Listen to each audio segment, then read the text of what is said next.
우리 출애굽기 그림 한번 같이 그려볼게요.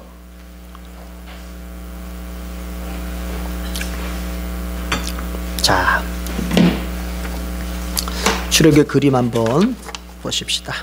그려봅시다. 자, 손을 높이 들고, 자, 시작.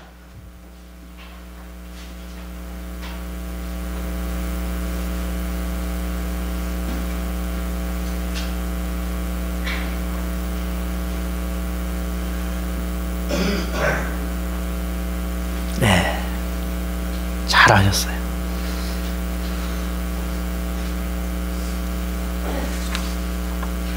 자, 그림 잘들 그리시네요. 하루에 한 번씩 꼭 그려보세요. 그러면은 절대 안 잊어먹어요. 그렇게 하게요. 자, 우리 1장 제목이 뭐였죠? 억압. 자, 누가 누구를 억압했었죠? 그렇죠. 이집트가 이스라엘 백성을 억압했어요. 노예로 부리고 있어요. 자, 그러다가 이제 내용으로 들어가 봅시다. 직접. 그러면 그 억압 중에서도 이스라엘 백성들은 계속 어떻게 했어요? 번성해 갔단 말이죠. 번성. 그러니까 이집트의 왕 바로는 그냥 놔둘 수 없다 싶어서 어떻게 조치를 취합니까?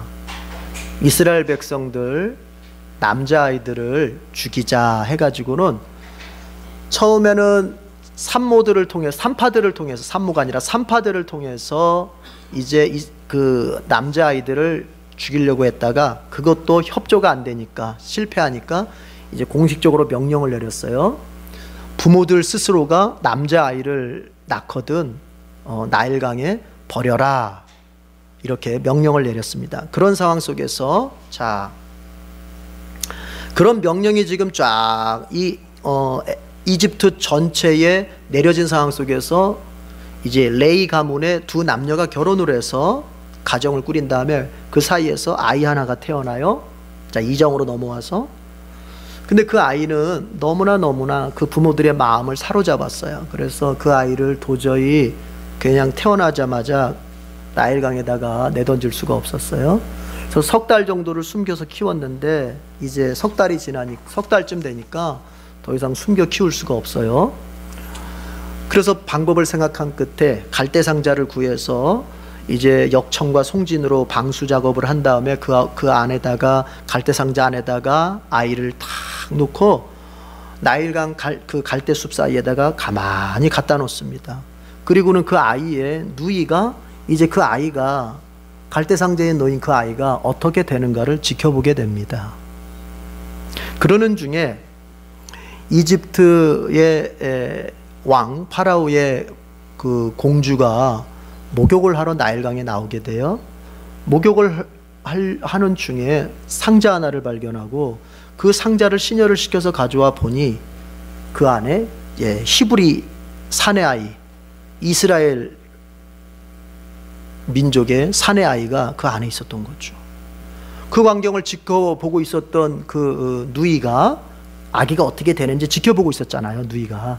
그 지켜봤던 누이가 어떻게 합니까? 아주 냉큼 가가지고 그 공주에게, 제가 히브리 여인 중에서 이 아이를 맡아서 젖을 먹일 만한 유모를 한번 제가 찾아와 볼까요? 그랬더니 그 공주가, 그러면 좋다, 그 유모를 한번 찾아와 봐라 해가지고는 결국 그 누이가 유모라고 해서 데려간 그 여자가 누구예요? 바로 이제 모세의 친엄마를, 모세의 친모를 데려갔던 거죠. 그러기를 이제 젖을 뗄 때까지 모세의 친엄마가 유모가 되어서 모세를 키우게 되고, 이제 젖을 뗄 때가 되니까 이제 그 공주에게 다시 모세를 데려다 주는 거죠. 사실 우리가 모세 하지만 이때까지는 이름이 없었어요. 결국에는 그 공주에게 이제 아기가 간 다음에 그 이름을 누가 지어요? 공주가 짓는 거예요. 그래서 제가 얘기했죠.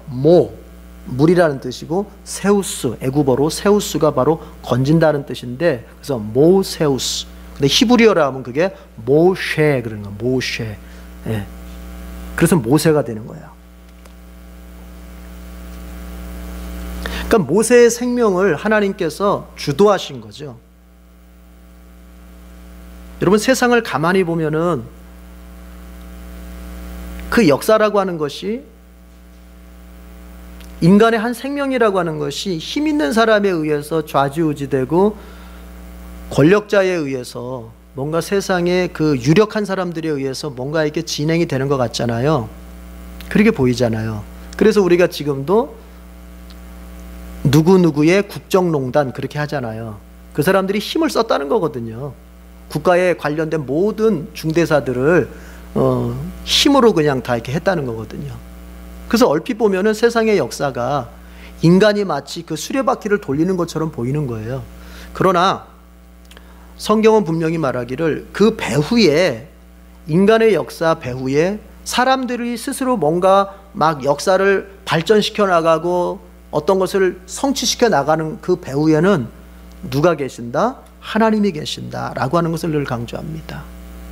자, 그러니까 모세의 생명도 마찬가지예요. 모세의 출생에서부터 그 모세의 그 성장, 나중에 이제 하나님께 사용하시기까지 그 모세의 시작과 끝을 누가 지고 계시는 거예요? 하나님 지고 계시는 거예요. 자, 그럼 한번 우리 스스로에게 물어봅시다. 여러분, 이 점을 진짜 믿으세요?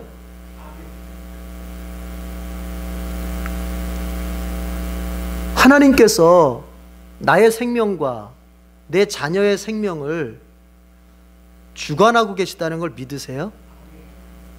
근데 이렇게 쩔쩔매죠?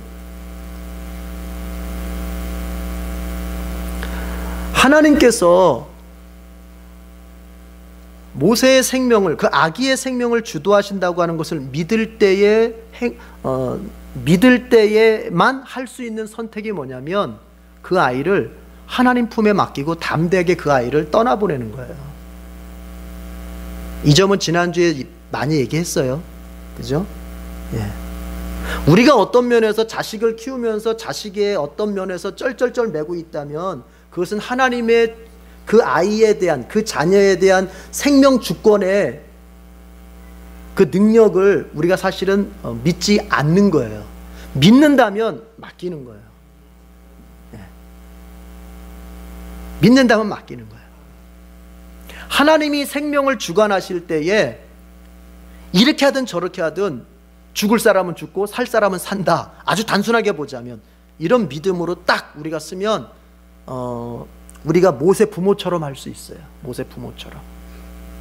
모세의 부모가 그 아기를 갈대상자에 넣어서 나일강에 띄워보낼 수 있었던 것은 이런 믿음이 있었기 때문에 그런 거예요. 그 아이의 시작부터, 출생에서부터 이 세상의 마지막 호흡이 끊어지는 순간까지 그 생명은 누가 주관하신다? 하나님이 주관하신다는 거예요. 저의 생명, 나 자신의 생명, 내 자녀들의 생명, 여러분 누가 주관하세요? 하나님 주관하세요. 그걸 믿으시기 바랍니다. 그리고 평안하시길 바랍니다. 자, 그런데요, 이 점을 한 번 더 생각해 봐요. 갈대상자가 공주의 눈에 띄어서 결국 그 아기가 구출을 받았는데, 여러분 이거 은혜예요? 아니면 운이에요? 은혜예요? 재수예요? 은혜 맞아요? 왜 그렇게 생각하죠? 우리가 믿음이 있기 때문에 은혜로 보이는 거예요.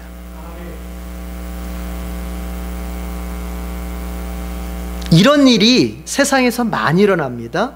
그런데 우리는 지금 성경에 나타나니까, 성경에 있으니까 이거 은혜예요 이렇게 쉽게 대답하지만, 여러분 이런 종류의 일들이 여러분의 자신과 여러분 가정과 이 세상에는 많이 일어나요. 그때마다 우리는 그것을 모두 한결같이 100가지의 사건이면 100가지 사건 모두에다가 우리는 뭐라고 이름을 붙일 수 있어야 돼요? 하나님의 은혜다, 이렇게 말할 수 있어야 돼요. 그런데 이것은 믿음이 있는 사람만 할 수 있는 거예요. 믿음이 없는 사람 눈에는요, 여러분 자신에게 어떤 좋은 일, 자신에게 잘된 일이 절대로 하나님의 은혜 때문이다 이렇게 말할 수가 없어요. 믿음, 불신자에게는, 믿음이 없는 사람에게는, 하나님을 모르는 사람에게는 자신에게 어떤 일이 잘 됐다, 자신에게 어떤 일에 좋은 결과가 왔다, 여러분 그것을 하나님이 해주셨다 이렇게 말할 수가 없다고요. 이 세상 아무리 착한 사람이라도 절대 그렇게 못해요. 그래서 착해도 지옥 가게 되는 이유가 바로 거기 있는 거예요. 아무리 착한 사람이라도 내게 이런 좋은 일이 일어난 것에 대해서 하나님이 나에게 은혜를 주셨다 이렇게 말을 못한다니까요. 그 소리는 뭐예요? 그 사람은 하나님을 모른다는 소리예요. 하나님을 모르는 사람이 하나님 나라에 들어가면 돼요, 안 돼요? 하나님을 모르는 사람이 하나님 나라에 들어가면 안 되죠. 최소한 그 나라는 누가 다스리고 있다고 하는 왕을, 그래도 왕이 누군지는 그래도 기본으로 알아야 그 나라를 들어갈 자격이 생기죠. 자, 여러분 불신자들에게는 그렇게 자신에게 좋은 일이 생기고 잘된 일이 생길 때 그 일의 원인을 하나님의 은혜로 볼 수 있다 없다? 없어요. 어떻게 하다 보니까 됐겠지? 내지는 운이 좋아서 됐지? 뭐 재수가 좋았어. 오늘 내가 좀 아침에, 저녁에 간밤에, 내가 그냥 무슨 꿈을 꿨는데 이렇게 되려고 됐었구나. 뭐 이런 정도고, 조금 나은 사람 같으면은 내가 정말 열심히 일했으니까 이렇게 됐다. 자신의 어떤 열심에 대한 대가라고 생각을 하죠. 그러나 신자는요, 어때요? 하나님을 아는 신자는 어때요? 내게 좋은 일이 생겨요. 내게 잘된 일이 생겨요. 그걸 다 뭐라고 믿어요? 그 원인이 다 뭐라고 믿어요? 하나님의 은혜다 이렇게 믿어요. 물론 내 자신이 노력한 것도 있어요. 잘 거 자지 않고, 먹을 거 먹지 않고, 허리띠 졸라가면서 정말 내가 건강까지 상해가면서 노력했어요. 그 노력이 있어요. 또 주변 사람들 가운데서 나를 도와준 주변 사람들의 협조도 있었어요. 그래서 그들에게 고마운 마음도 있어요. 그러나 전체적으로, 근본적으로 그 모든 걸 사용해서, 내 노력도 주변 사람들의 도움도, 그 모든 걸 사용해서 이 일이 잘 되도록, 이 일이 좋은 일이 되도록 역사하신 분이 누구시다? 하나님이시다. 바로 근본적인 원인을 어디에서 찾아요? 하나님의 은혜에서 찾는 거예요. 이게 신자의 삶의 모습이에요.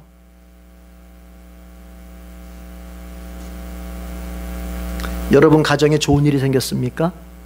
누구 덕분입니까? 누구 덕분이에요? 맞나요? 자, 그런데 교회를 다니는 사람 중에는요, 잘된 일, 좋은 일을 만났을 때 진정으로 하나님의 은혜라고 생각하는 사람이 있고, 또 하나는 하나님의 은혜라고 생각하긴 하는데 형식적으로만 하나님의 은혜라고 생각하는 사람이 있어요. 두 종류의 사람이 있어요. 지금 우리가 여기서 우리 가정 속에 좋은 일이 생기고 잘된 일이 생겼어요. 그거 다 누구 덕분이에요? 하나님이에요. 그 잘된 원인이 뭐예요? 하나님의 은혜요라고 말하잖아요. 그런데 여기는 두 종류의 교인이 있다고요. 정말 맞아요. 진짜 맞아. 하나님의 은혜예요. 진정으로 그것을 하나님의 은혜라고 믿는 교인이 있고, 하나님의 은혜 맞아요. 하나님의 은혜일걸요? 뭐 하나님의 은혜겠죠. 뭐 이 정도의 형식적인 하나님의 은혜를 고백하는 교인도 있어요. 그냥 앞에 것만 했으면 그냥 좋을 걸, 저는 꼭 뒤에 것까지 해가지고. 근데 저는 신앙이 항상 구체적이고 실제적이어야 한다고 생각하기 때문에 그래요. 두루뭉실하면 신앙이 항상 성장을 안 해요. 이제 우리 살펴봐요. 나는 진정으로 내게 잘된 일, 내게 일어난 일, 소위 말하는 내게 일어난 복된 일을 정말 하나님의 은혜라고 정말 고백하는 이쪽에 서 있는지, 아니면 하나님의 은혜라고 말로는 고백하는데 사실은 내 마음속에서는 딴 생각들을 가지고 있는 건지 깊이 들여다봐요. 이거 둘을 어떻게 구별할 수 있어요? 문제는 항상 거기 있는 거예요. 이 두 가지를 어떻게 구별할 수 있어요?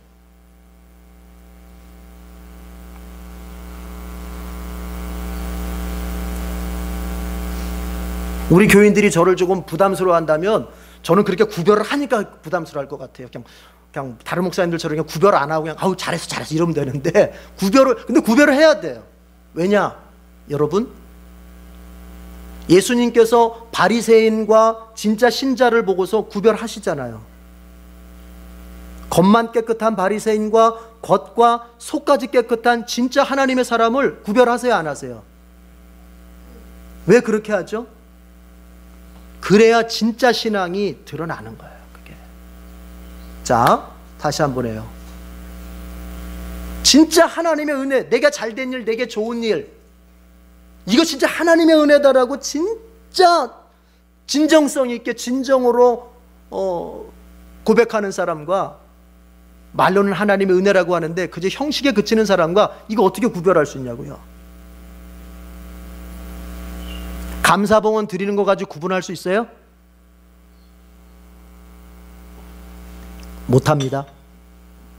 감사봉헌 드리는 게 귀하죠. 정말 귀한 일이에요. 그러나 여러분, 교회 다니는 사람들 안에는요, 이런 매너 정도는 있어요. 나에게, 우리 가정에 어떤 좋은 일이 생겼다 그러면은, 에이, 이 정도는 감사헌금 정도는 해야지. 이 정도 매너 있어요, 없어요? 그러니까 그거는 진정으로 감사하는 사람이든 진정으로 하나님의 은혜라고 고백하는 사람이든 형식적으로 하나님의 은혜라고 고백하는 사람이든, 매너 있는 사람은 감사 봉헌할 수 있을까요, 없을까요? 할 수 있는 거예요. 그러니까 그것까지는 구별 못해요. 여러분, 이런 거 어떨까요? 고백, 간증, 이런 거 가지고 구별할 수 있을까요, 없을까요? 못해요. 그런 거는, 여러분, 우리가 간증이나 고백은 굉장히 하나님의 영광을 드러낸 것처럼 말하지만 사실은 거기에 적당히 포장해서 자기의 영광을 나타낼 수도 있는 게 간증에 항상 들어있는 함정이에요, 함정. 예. 뭔가 하나님을 높이는 것 같은데 거기에 나를 갖다가 적당히 섞어서 내가 이렇게 믿음이 좋다, 이거를. 그것까지는 구별 못해요. 그럼 뭐 가지고 구별할 수 있을까요? 되게 뜸들이죠. 궁금하라고, 생각하자고, 생각. 이거 어떻게 구별할 수 있냔 말이에요. 여러분, 결론부터 얘기합시다. 결론부터 말하자면 이 두 가지를 가르는 기준이 뭐냐면 영적 성장이라는 거예요. 이제부터 제가 하는 얘기를 잘 들어보세요. 무슨 말이냐면, 자, 하나님의 나에게 잘된 일, 좋은 일이 생겼어. 우리 가정 속에 정말 복된 일이 생겼어요. 근데 그것을 하나님의 은혜라고 고백은 하는데 형식적으로 그냥 하나님의 은혜로 고백하는 사람은요, 그 사람이 그 받은 복이 영적 성장으로 이어지지를 않습니다. 그냥 잘돼서 좋은 것만 있어요. 그러나 그 잘된 걸 통해서 하나님을 더 뜨겁게 사랑하고 하나님을 더 알고 싶어하고 하나님께 더 정말 나아가기를 원하고 주님의 공동체 속에 나 자신을 봉사시키기를 원하고 주님을 만나고 싶어서 정말 기도의 자리를 더 사모하고, 이런 어떤 영적 성장으로 이어지질 않아요. 그냥 잘돼서 뭐 할 뿐이다? 좋을 뿐이에요.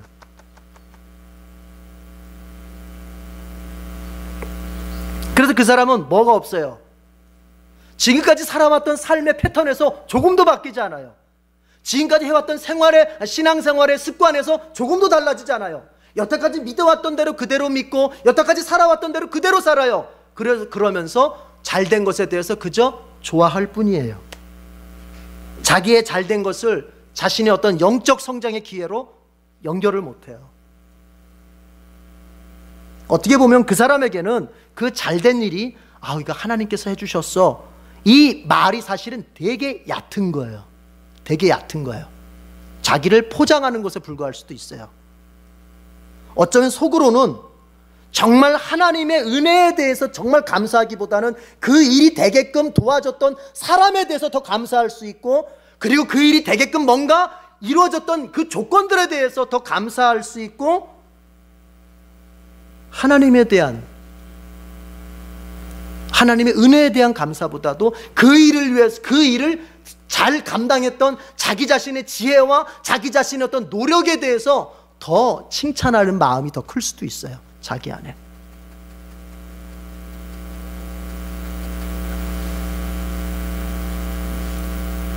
하나님의 은혜에 대해서 감사하면요, 정말 하나님께서 이 일을 나에게 해주셨다라고 하는 그 은혜에 대한 감사가 있으면요, 어떻게 되느냐, 그걸 진정으로 믿는 사람은요 반드시 영적 성장을 도모하게 됩니다. 내게 좋은 일이 생겼어요. 잘된 일이 생겼어요. 우리가 흔히 말하는 복이라고 하는 것이 우리 가정 속에 생겼어요. 근데 이것을 진심으로 하나님이 해주셨다, 이거 정말 하나님이 우리에게 주신 거야, 이렇게 믿는 사람은 반드시 그 사람은 자기 자신을 하나님 앞에 더 세우려고 노력하게 됩니다. 그 복을 주신 하나님을 뜨겁게 사랑하고, 성경을 통해서 하나님을 더 배우기를 원하고, 기도를 통해서 하나님과 더 교제하기를 원하고, 하나님이 무엇을 원하시는지에 대해서 관심을 가지면서 하나님이 원하시는 것에 대해서 내가 막 순종하려고 들고, 이러는 영적 성장을 그 사람이 추구하게 된단 말이에요. 그리고 하나님께 내가 받은 그 사랑, 하나님께서 나에게 잘되게 해주시고 좋은 결과를 주신 그 사랑을 이제 어떻게 합니까? 다른 사람에게도 내가 사랑을 베풀면서 나눠주게 되는 거.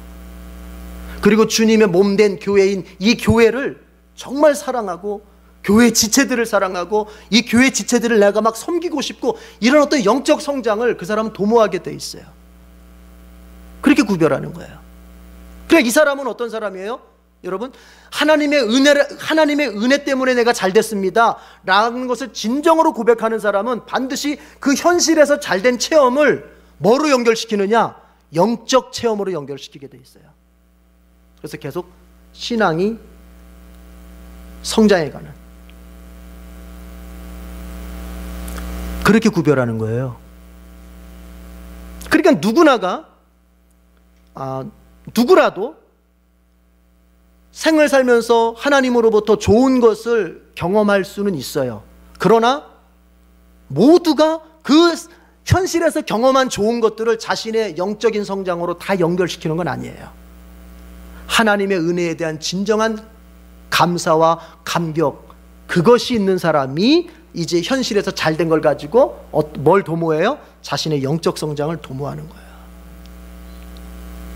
제가 너무 길게 설명해서 오히려 헷갈립니까? 그럼 다 잊어버려도 좋아요. 이 사람이 자신에게 일어난, 자신의 가정 속에 일어난, 자신의 자녀에게 일어난 그 일이 정말 잘된 일, 그 복된 일인데, 그것을 정말 하나님의 은혜라고 믿는다면, 하나님의 은혜라고 믿는 사람은 순종을 하게 돼 있어요. 그러나 잘 됐습니다, 하나님의 은혜입니다 말하면서도 순종할 줄 모르면 그 사람은 사실은 그것을 하나님의 은혜라고 진짜 믿는 게 아니란 얘기를 지금 하는 거예요. 아주 요약해서 얘기하자면. 그래서 중요한 것은 내가 복된 일을 경험하는 것이 중요한 것이 아니라, 근본적으로 더 중요한 것은 그 복된 일을 통해서 내 신앙과 내 인격과 삶이 하나님 앞에서 성장해가는 것이 더 중요한 거예요. 그러라고 하나님께서 복을 주시는 거예요. 그러라고 우리 생애 가운데서 때로는 잘 되게끔, 우리에게 좋은 일이 일어나게끔 하나님이 주시는 거예요. 자, 여러분 가정 속에 여러분과 여러분의 가족들을 통해서 좋은 일을 경험하고 잘된 일들을 경험하시길 축복합니다. 그러나 잊지 마십시오. 그것을 통해서 우리 가정이 영적으로 성장하는 것이 중요하다는 거예요.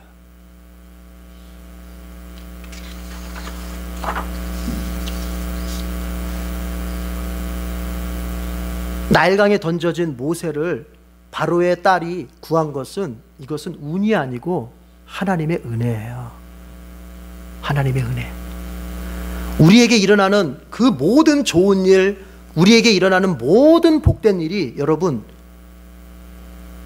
내가 잘나서, 내가 노력해서, 내가 애써서가 아니라 하나님의 은혜로 우리에게 주어졌다고 하는 것이 1순위, 먼저예요. 그리고 그 다음에 내 노력도, 다른 사람의 협조도 우리가 감사할 줄 알아야 되는 거예요. 제일 먼저 누구에게 감사해야 돼요? 하나님께 감사, 그리고 사람에게 감사, 그리고 나에게 감사. 이렇게 가는 거예요. 좋습니다. 자, 세월이 지났습니다. 모세가 어느덧 40살 정도의 나이가 됐어요. 11절에 보니까 세월이 지나라고 되어 있는데, 그 세월이 지났다는 게 약 한 40년 가까이 세월이 흘렀다고 보시면 될 것 같아요. 모세가 어느 날 이제 왕궁 바깥을 나가 보니까 히브리 민족이 노예처럼 일하고 있잖아요. 그런데 애굽 사람이 히브리 사람, 이스라엘 사람이죠. 이스라엘 사람을 때리는 걸 봤어요, 모세가. 이스라엘 사람은 자기 동족이잖아요. 그러니까 모세가 주변을 살핀 다음에 그 히브리 사람을 때린 애굽 사람을 쳐서 죽였어요. 그리고 묻어버린 거예요. 아무도 모르게. 자, 그 다음 날에 또 한번 나가보니까 이번에는 히브리 사람, 같은 동족끼리 싸워요. 그래서 모세가 뭐 좀 더 잘못했다고 생각하는 사람을 붙들고서, 아니 왜 동족끼리 그렇게 동족끼리 이렇게 싸우느냐, 왜 동족을 때리느냐 이렇게 따져 물었더니 그 사람이 하는 말이, 아니 당신이 뭔데 우리한테 이렇게 하느냐, 누가 언제 당신을 우리의 지도자로 세웠냐, 재판관으로 세웠냐, 어제는 애굽 사람을 때려 죽이더니 오늘은 나를 때려 죽이려고 하느냐 하면서 막 따져대니까 모세가 덜컥 겁이 났어요. 뭐가 겁이 났어요? 뭐가? 아니 어제 아무도 모르게 안매장을 시켜버렸는데 이게 들통이 나버렸나? 해가지고는, 자, 그래서 어떻게 되느냐, 모세가, 자 15절 보십시오. 15절 지도 표시하겠습니다. 15절 지도 표시.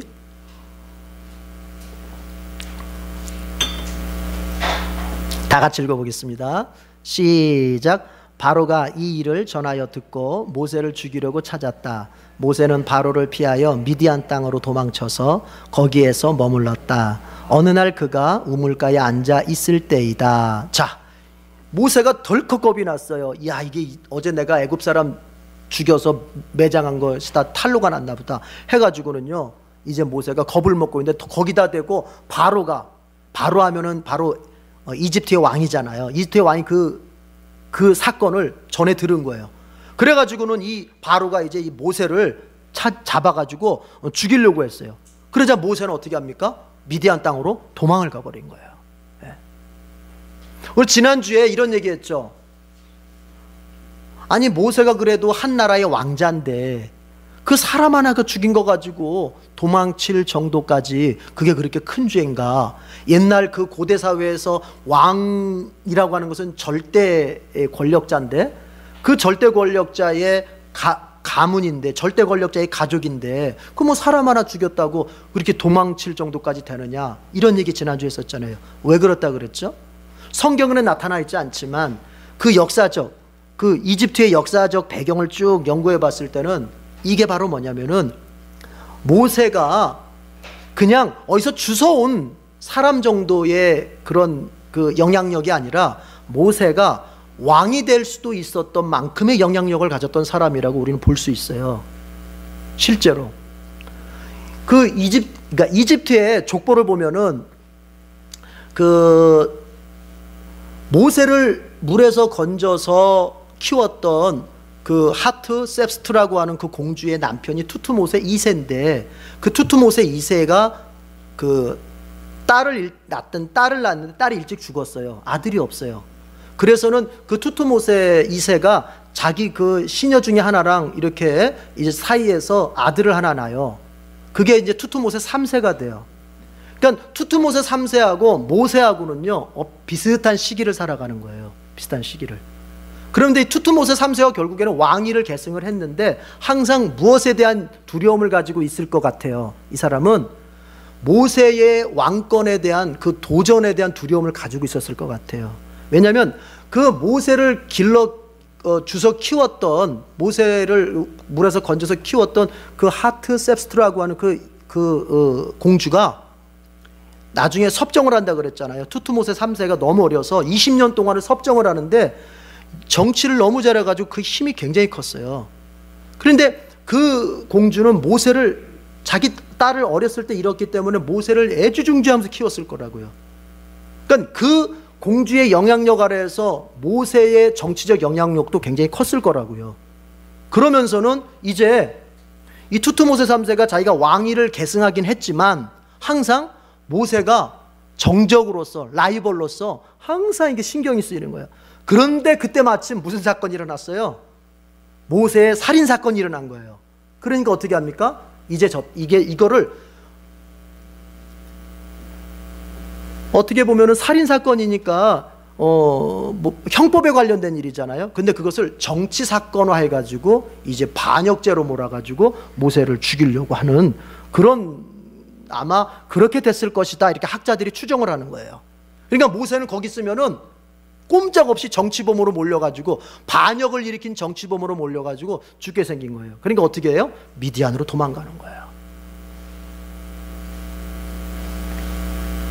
근데 나중에 우리가 보면 알겠지만 여러분, 결국 미디안에 간 모세가 이제 거기서 살다가 누구를 만나게 됩니까? 하나님을 만나게 되는 거예요. 하나님을. 자, 이런 얘기죠, 여러분. 우연히 일어난 일 같잖아요. 사람을 쳐 죽이고, 그리고 반역자로 몰리고, 그래서 내가 평생을 40년 동안 살아왔던 그 집을 내가 떠나야 되고, 지금 계속 여러분 보세요. 그 그림이 어때요? 내몰리고 있죠. 지금 내몰리고 있죠. 그렇죠? 내몰리고 있잖아요. 그거는 모세 스스로가 선택한 걸까요? 아니죠. 계속 뭔가에 의해서 내몰리는 거예요. 누가 지금 내모시는 거예요? 하나님이 내모시는 거예요. 우리 인생이 그럴 때가 있습니다. 나는 더 좋은 걸 선택하려고 하고, 나는 더 나아지는 걸 선택하려고 하고, 여러분, 어느 누군가가 스스로가 망할 길을 선택하고 죽을 길을 하려고 하는 사람이 누가 있겠어요? 좋은 길을 선택하려고 들고, 더 나아지려고 하는 길을 선택하려고 들고, 더 발전하려고 하는 길을 선택하겠죠. 그러나 어때요? 손대는 것마다 망하고, 선택했던 것들마다 자꾸 내가 뭔가 내몰리는 쪽으로 이게 결과가 나오는 거예요. 누가 그렇게 하신다? 하나님이 하신다. 물론 어떤 사람들 가운데서는 바보같이 계속 해가지고 사는 그런 사람도 있지만, 그런 사람을 말하는 게 아니라 정말 잘해보려고 정말 애써서 인생을 정말로 누구보다도 열심히 애써서 살려고 하는데 계속 내몰리듯이 인생이 만들어져 가는 사람들이 있단 말이에요. 누가 하세요? 하나님이 하시는 거예요. 근데 왜 하나님께서 왜 지금 모세를 막 몰아가세요? 망하는 것처럼 보이는 쪽으로, 뭔가 실패하는 쪽으로 보이는 실패하는 것처럼 보이는 쪽으로 모세를 계속 몰아가세요. 여러분, 왜 그렇죠? 우리 뒷부분 알잖아요.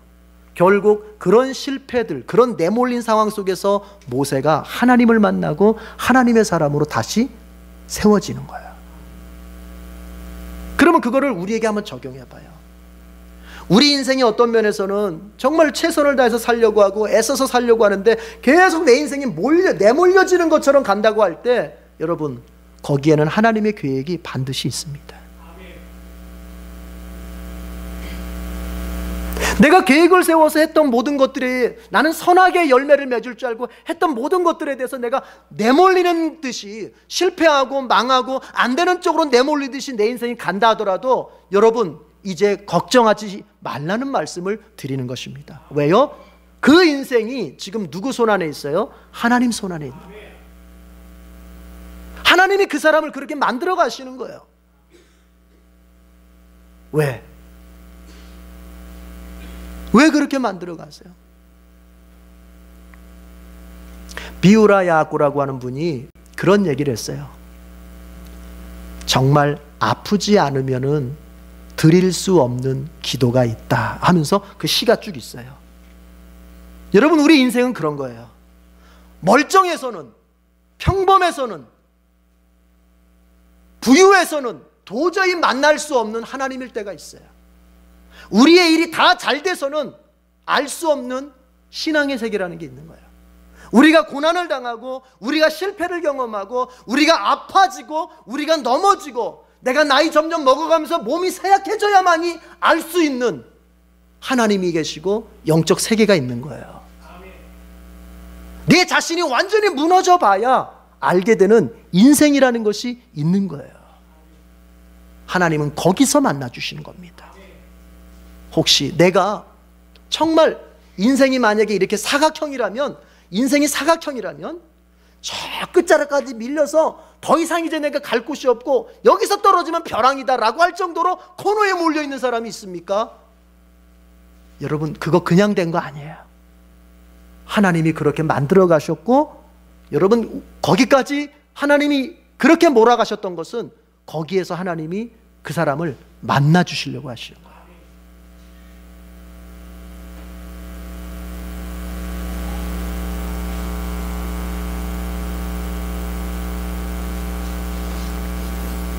추락해보지 않은 사람은 자기 자신 안에 날개가 있다고 하는 것을 발견할 기회를 보질 못합니다. 인생에서 추락해본 사람에게 있어서 정말 하나님께서 나의 날개가 되어주시는구나 라고 하는 것을 경험할 수 있는 거예요. 그러니 인생의 벼랑 끝에 서 있다고 해서 하나님이 나를 버리셨다, 그런 불신의 신앙으로 원망의 마음으로 서기보다는 이제 여기가 나의 인생의 새로운 출발점이겠구나. 모세가 그랬잖아요. 미디안 거기에서 새롭게 시작하잖아요. 오늘 하나님께서 우리에게 말씀하십니다. 나는 선을 선택하려고 했을 때 그것이 나의 망하는 결과로 가는 것처럼 보이더라도 두려워하지 말고 하나님께서 나를 인도하시는 대로 그저 한 걸음 한 걸음 잘 따라갑시다. 하나님께서 반드시 그 사람의 인생이 하나님을 만남으로 다시 세워질 수 있도록 역사해 주십니다. 자, 15절 지도 표시했죠? 했나요? 예. 자, 마지막 23절에서 25절 망원경 표시하고 짧게 설명하고 마치겠습니다.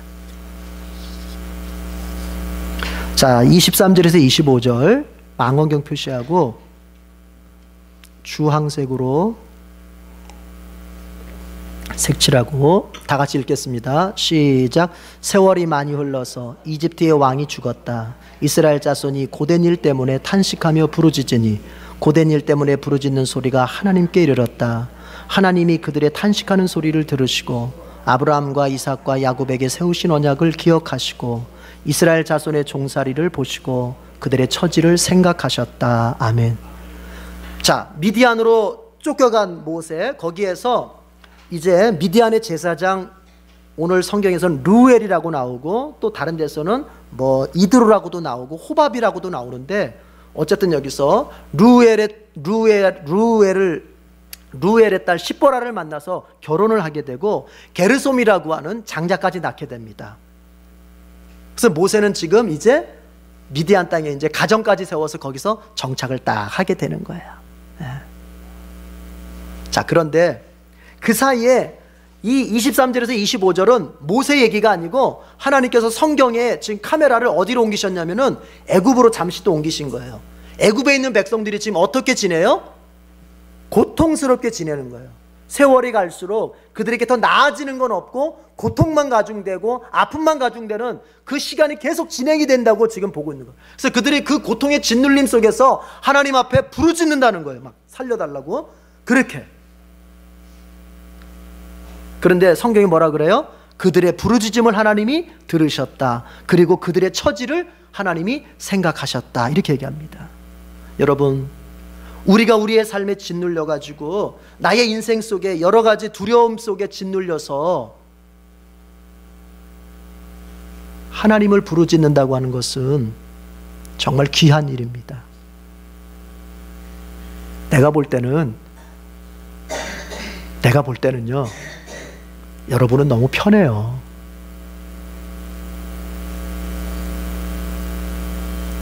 제가 볼 땐 여러분은 너무 편해요. 그걸 어떻게 아냐고요? 안 부르짖거든요. 안 부르짖는다는 거는 살만하다는 소리예요. 이스라엘 백성들의 그 삶의 고된 일 때문에 여러분 짓눌려 있을 때 그들은 하나님 앞에 부르짖게 되는 거예요. 부르짖게 되는 거예요. 부르짖고 있습니까? 그러면 이제 하나님께서 여러분의 처지를 생각하고 계시다고 하는 것을 믿기를 바랍니다. 부르짖고 있지 않는 사람은 부르짖기를 바라고요. 지금 부르짖고 있는 사람은 부르짖는 나의 처지를 하나님이 생각하고 계시다는 것을 꼭 믿으시기 바랍니다. 여러분, 기도의 분량이라고 하는 것이 채워진다고 하는 것을 우리가 기억해야 돼요. 우리가 하나님 앞에 간절히 부르짖고 하나님 앞에 막 매달려서 우리가 주님 앞에 구하는데 그것이 일정한 분량에 채워질 때까지 하나님은 마치 무관심하듯이, 나에게 관심이 없다는 듯이 아무런 반응을 보이시지 않을 수도 있어요. 그렇더라도 우리가 실망하거나 우리가 낙심하면서 중도에 그 부르짖는 것을 포기하면 안 돼요. 어떻게 하라? 끝까지. 그래서 예수님께서 누가복음 18장에서 너희가 부르짖되 어떻게 부르짖어라? 끈질기게 부르짖으라고 말씀하시면서 비유를 말씀하셨던 거예요. 비유. 기도에 대한 비유. 낭망치 말고 끝까지 부르짖도록.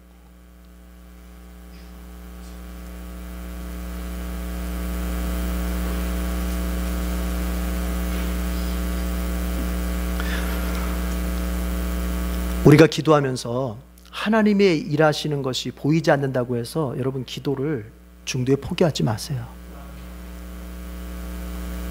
지금 이 성경을 보세요.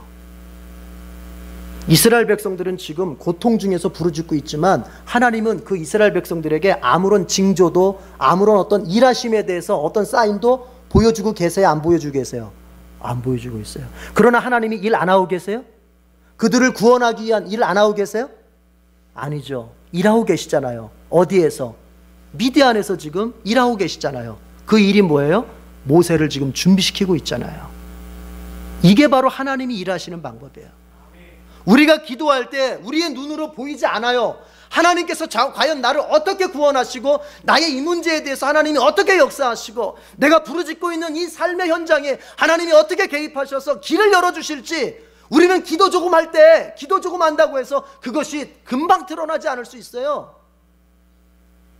그때에 믿음이 없는 사람은 절망을 하고 기도를 포기합니다. 그러나 믿음이 있는 사람은 뭘 믿는 줄 아세요? 바로 이걸 믿는 거예요. 이스라엘 백성들이 그곳에서 부르짖을 때 하나님은 이스라엘 땅에서가 아니라 미디안 땅에서 하나님이 준비하고 계셨던 것처럼, 내가 이 현실 속에서 고통스러워하고 이 문제 때문에 아파해서 하나님께 부르짖을 때 지금 내 눈에 보이는 데서 하나님이 뭔가를 준비하시지 않는다 하더라도 내가 볼 수 없는 그곳에, 내가 볼 수 없는 자리에서, 내 눈에 보이지 않는 곳에서 하나님이 나의 이 문제에 대한 해결책을 준비하고 계시고 하나님께서 나의 이 길을 돌파해 갈 수 있는 그 길을 준비하고 계신다고 하는 것을 믿는 거예요.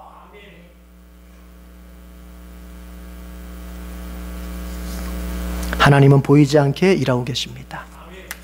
오늘도 기도하는 여러분 실망하지 말고, 하나님 내 눈에 보이지 않게 하시지만 일하고 계신다 믿고 조금 더 인내하고 조금 더 기도의 무릎을 굳건하게 세울 수 있기를 바랍니다. 기도하겠습니다.